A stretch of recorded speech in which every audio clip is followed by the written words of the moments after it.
Assalamualaikum warahmatullahi wabarakatuh. Perkenalkan, kami dari kelompok 9 mata kuliah toksikologi dengan anggota saya sendiri Nauraya Sabita dan ada rekan saya yaitu Faradila Putri dan Bulan Rahma Prastiwi. Kami di sini akan memaparkan materi kami yaitu bahaya narkotika.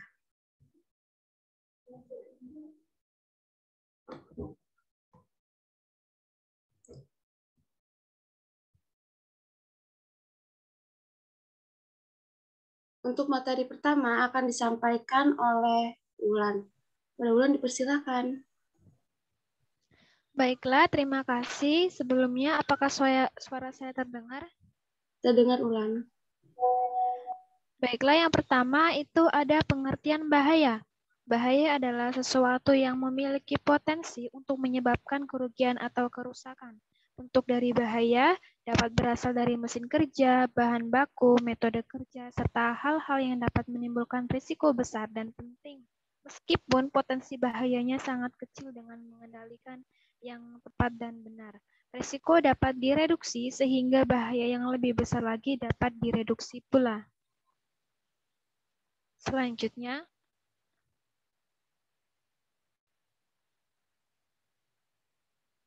nah di sini ada jenis bahaya. Yang pertama ada bahaya fisik, yang kedua bahaya biologis, yang ketiga bahaya kimiawi.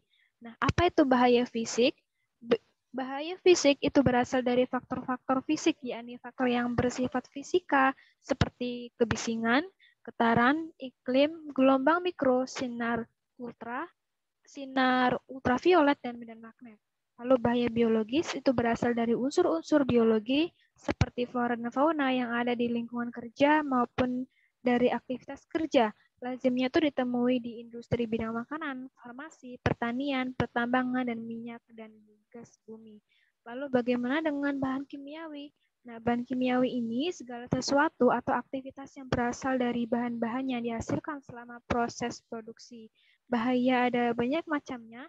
Salah satunya yaitu bahaya antibiotik yang masuk ke dalam bahaya biologis.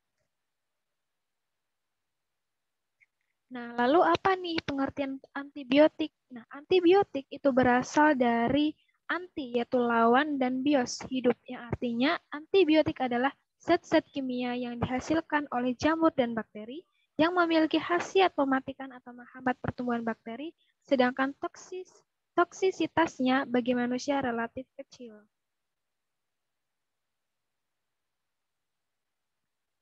Nah, antibiotik ini pertama kali ditemukan oleh penisilin.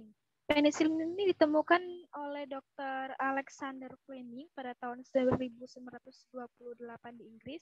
Jadi pemakaian antibiotik ini dikatakan rasional jika tepat indikasinya, dosisnya, interval, durasi, dan harganya.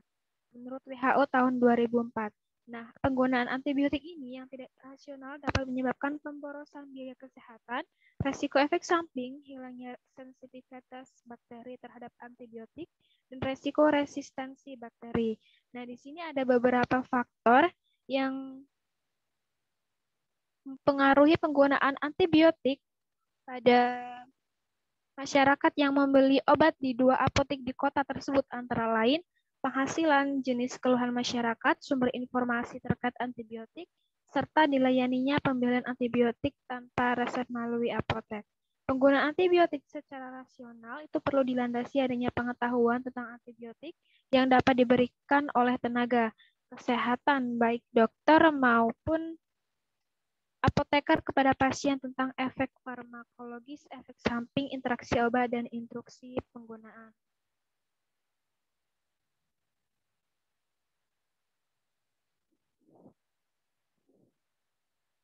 Nah, antibiotik ini memiliki kontribusi yang signifikan dalam membatasi morbiditas dan mortalitas. Begitu banyak penyakit infeksi yang disebabkan oleh bakteri seperti Mycobacterium, Staphylococcus, Streptococcus, Enterococcus, dan sebagainya dapat diobati dengan menggunakan antibiotik. Antibiotik juga digunakan untuk mencegah munculnya infeksi, khususnya pada pasien pasca operasi. Kemampuan antibiotik dalam mengatasi maupun mencegah penyakit infeksi menyebabkan penggunaannya mengalami peningkatan yang luar biasa. Bahkan antibiotik digunakan secara tidak tepat atau tidak rasional untuk penyakit yang tidak perlu dan tidak terdapat kecenderungan antibiotik dibeli bebas atau tanpa resep dokter.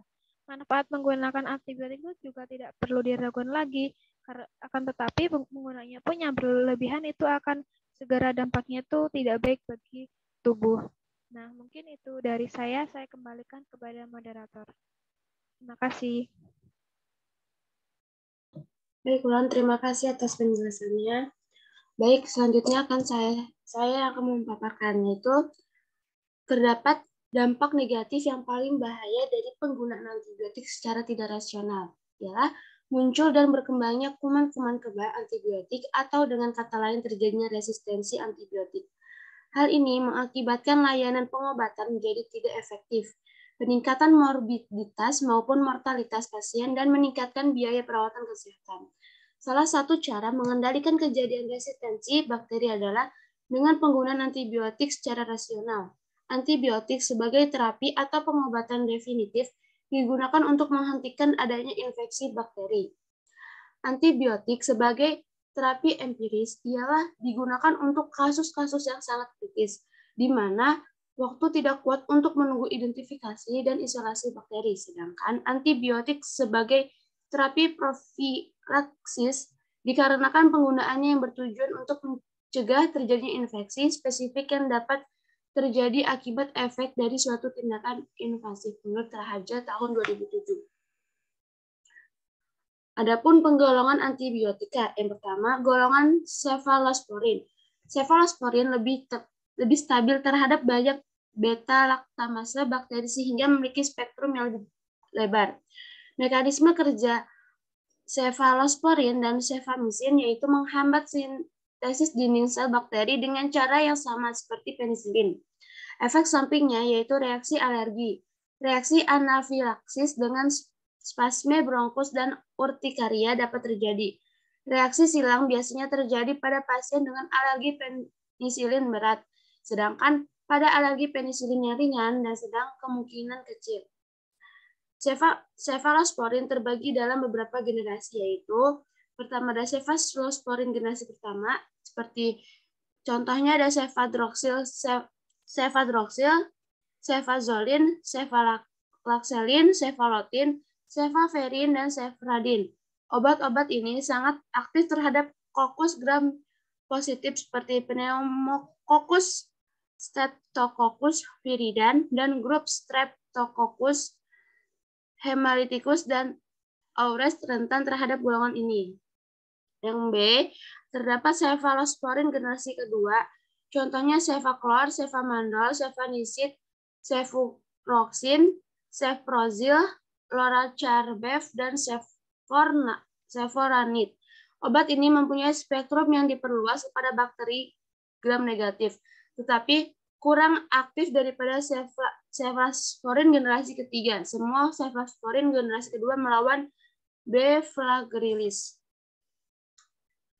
Yang ketiga, ada cefalosporin generasi ketiga, yaitu cefoperazone, cefoxatim, ceftanizidim, ceftriaxone, ceftriaxone, cefixim, ceftibuten, moxalactin, dan lain-lain.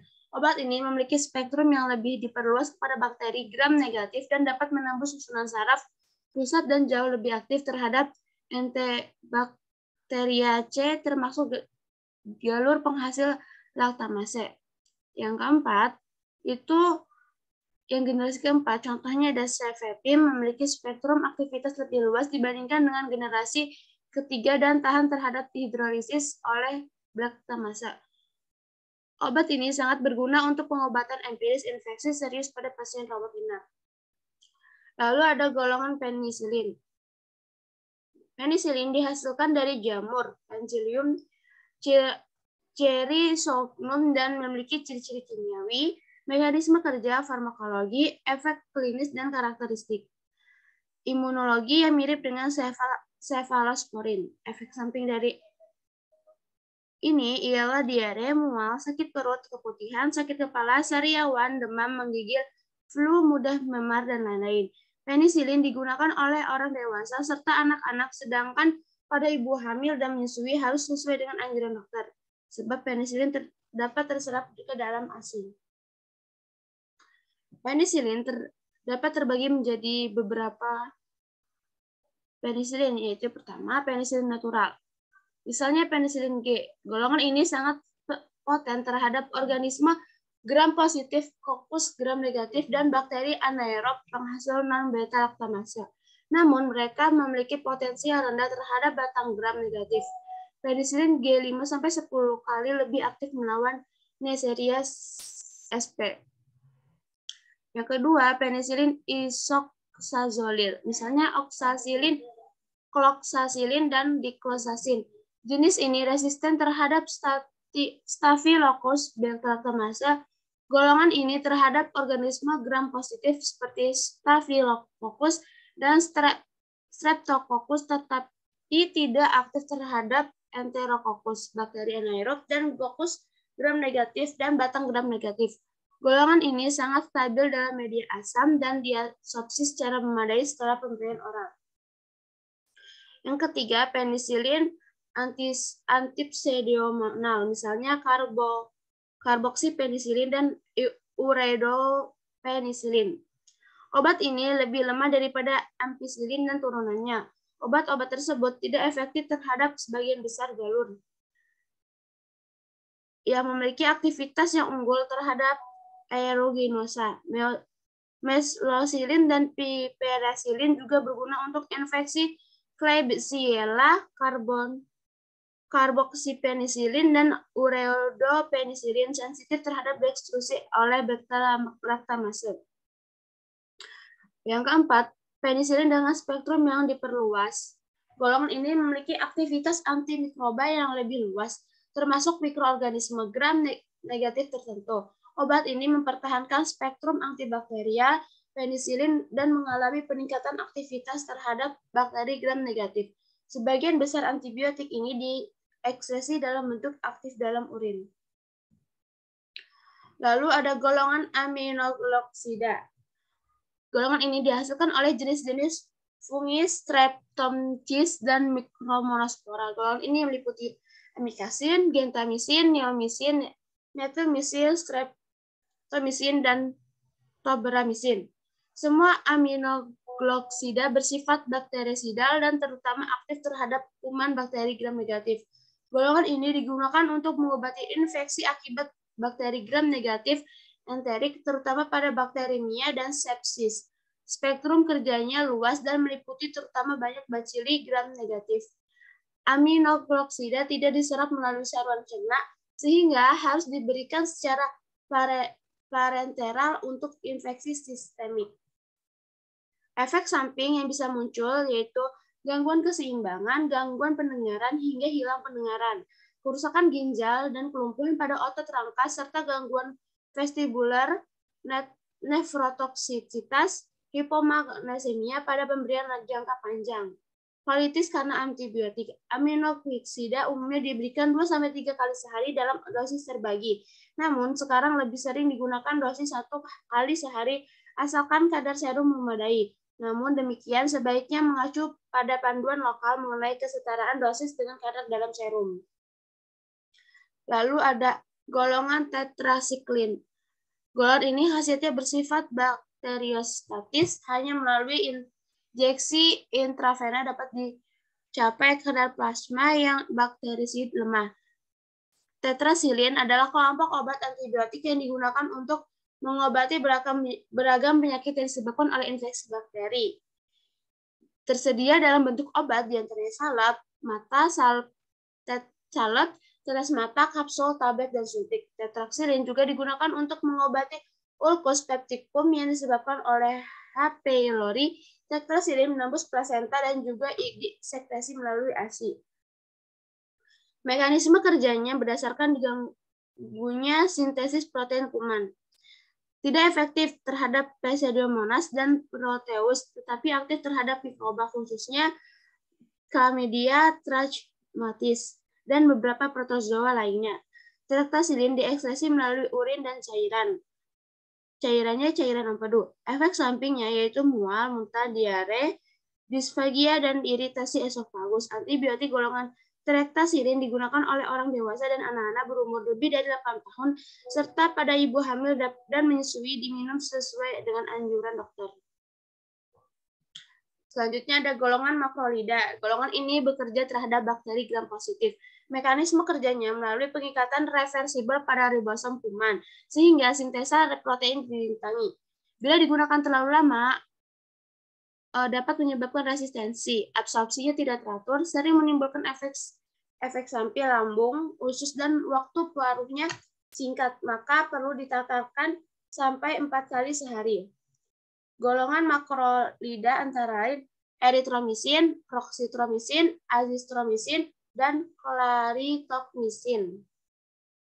Aktivitas antibakteri lihat eritromisin bersifat bakterisidal dan meningkat pada pH basah. Efek sampingnya yaitu mual, muntah, nyeri perut, diare, urtikaria, ruam, dan reaksi alergi lainnya. Gangguan pendengaran yang reversibel, ikterus koleksatis, dan gangguan jantung. Dosisnya itu untuk anak dewasa dan anak-anak di atas 8 tahun, 250-500 mg tiap 6 jam atau 0,5 sampai 1 gram tiap 12 jam. Pada infeksi berat dapat dinaikkan sampai 4 gram per hari. Anak sampai 2 tahun 125 mg tiap 6 jam, 2 sampai 8 tahun 250 mg tiap 6 jam. Untuk materi selanjutnya akan disampaikan rekan saya. Kepada Farah dipersilakan.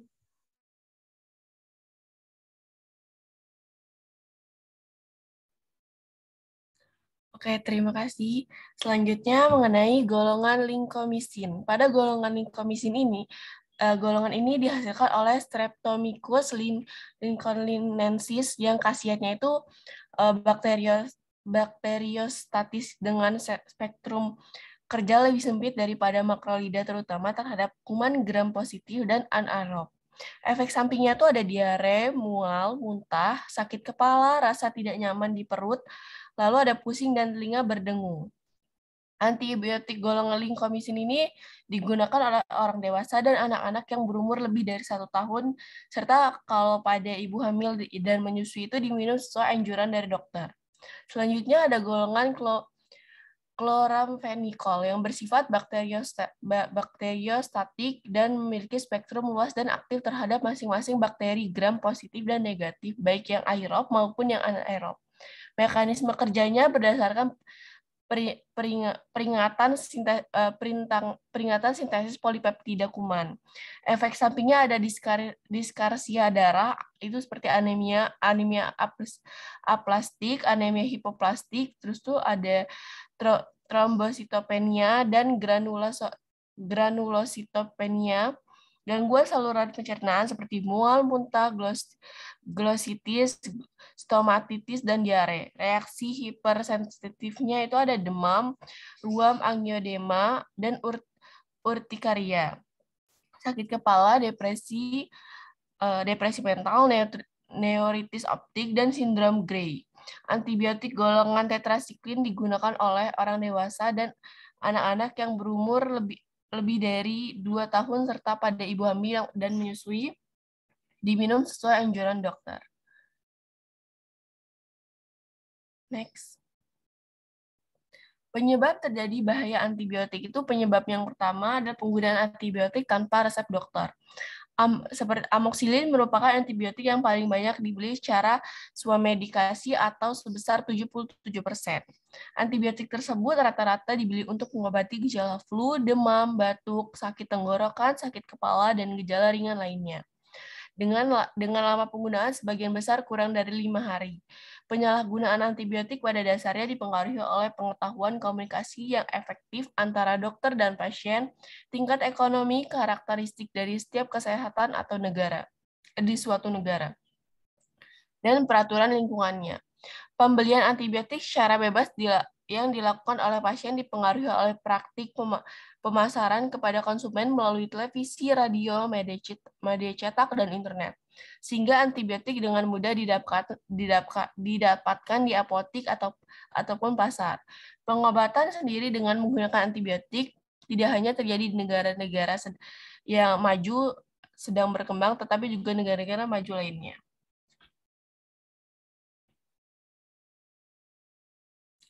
Yang kedua, pengetahuan dari pengetahuan dan sikap masyarakat. Beberapa faktor yang mempengaruhi tingkat pengetahuan masyarakat mengenai penggunaan obat antibiotik adalah tingkat pendidikan dari masyarakat, penjelasan oleh dokter mengenai aturan pakai antibiotik, serta anggapan-anggapan lain yang menimbulkan adanya kesalahan saat mengonsumsi antibiotik. Sikap masyarakat yang kurang patuh dalam melaksanakan pengobatan menggunakan antibiotik disebabkan oleh kurangnya pengetahuan. Banyak masyarakat awam yang melakukan pengobatan sendiri menggunakan antibiotik yang didapatkan tanpa resep dokter. Masyarakat cenderung menggunakan antibiotik karena antibiotik dianggap sebagai obat yang dapat mengobati segala jenis penyakit. Selain itu, masyarakat berpendapat bahwa bila gejala penyakit sudah sembuh, maka penggunaan antibiotik dapat dihentikan.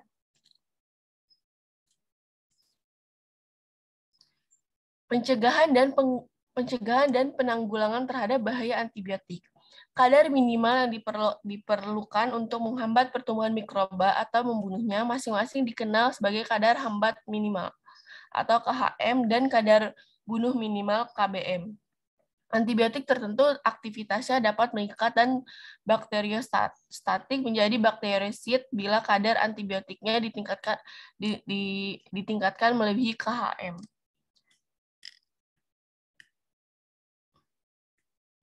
Penggunaan obat rasional termasuk antibiotik menurut WHO adalah pasien mendapatkan pengobatan yang sesuai dengan kebutuhan klinisnya dalam dosis yang sesuai dengan kebutuhannya dalam satu kurun waktu yang adekuat dan harga terendah baginya masyarakat sekitarnya.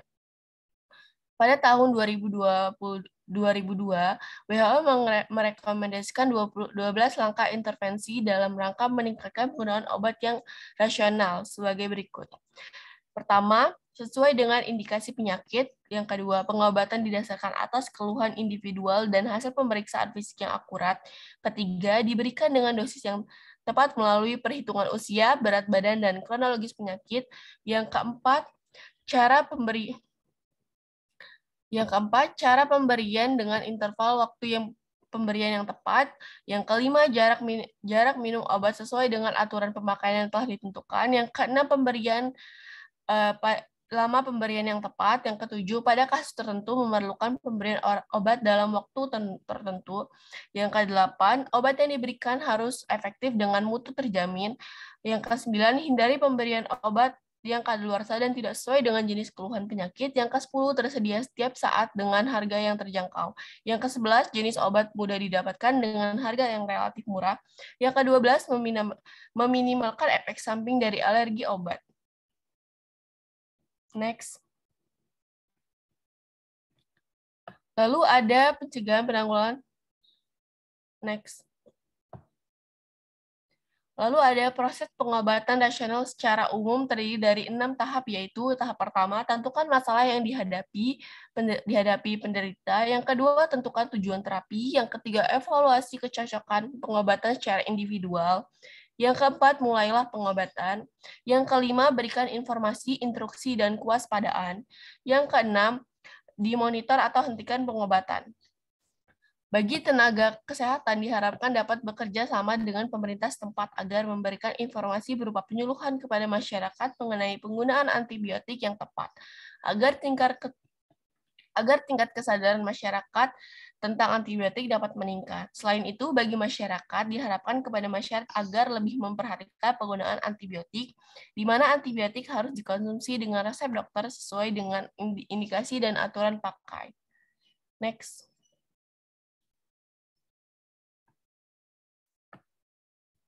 Baik, saya kembalikan ke Naura. Baik, terima kasih para akhir sudah presentasi dari kami, dan apabila dari Ibu dan teman-temannya ada yang ingin ditanyakan, dapat dipertanyakan kepada kami. Mungkin itu saja yang dapat kami presentasikan. Apabila ada kesalahan, kami mohon maaf dan kami akhiri. Wassalamualaikum warahmatullahi wabarakatuh. Waalaikumsalam warahmatullahi wabarakatuh.